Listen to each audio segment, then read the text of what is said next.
Kapwa handa na ang gobyerno pati mga realista 3 araw bago ang State of the Nation address ng Pangulo.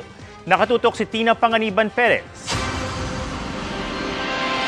Sa ikalawang araw ng lockdown sa Kamara, inilatag na rin ang contingency measures sakaling magkaroon ng emergency o aberya. May evacuation plans na at mga taong tutulong. Inihayag na rin ni House Secretary General na si Lara Maige ang kakanta ng pambansang awit sa SONA.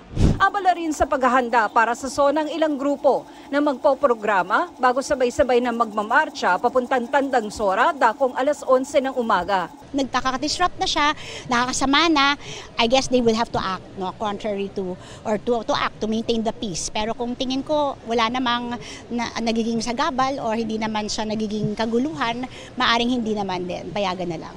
May mga grupo ring maka-administrasyon na magsasagawa ng pagkilos sa Lunes. Parang gusto nila mas malapit sana sa House of Representatives. Pero I think kinakailangan natin yung pahintulot mula kay Speaker Romualdez kung okay yon at kung hindi naman ano yung mga alternative sites. Dahil inaasahang magta-traffic sa Commonwealth Avenue dahil sa mga pagkilos, magpapatupad ang MMDA ng zipper lane o counterflow para sa mga papuntang Kamara. Naglatag din ng mga alternatibong ruta para sa mga motorista. Kung wala pong mahalagang pupuntahan at pwede pong ipagpaliban ay manatili na lang muna po sa bahay para hindi po maabala at matraffic. May libreng sakay rin ng MMDA sa ilang piling lugar para sa mga maapektuhan ng tigil pasada. Libo-libong pulis din ang ipakakalat. 150 motorsiklo ang donasyon ng Quezon City Local Government sa Quezon City Police District. Hindi lang ito gagamitin sa peace and order para sa lungsod, kundi pati na rin sa SONA.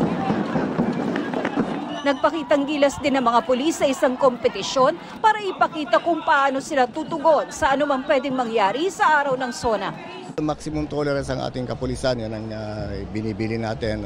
What we don't want is an escalation of violence, lalo sa mga protesters. I'm appealing to our fellow Filipinos who will be doing these rallies to make sure na sana naman ay in the exercise of their rights, huwag naman maapakan yung karapatan ng ibang tao. Pati na rin kasama na rin yung kapulisan natin.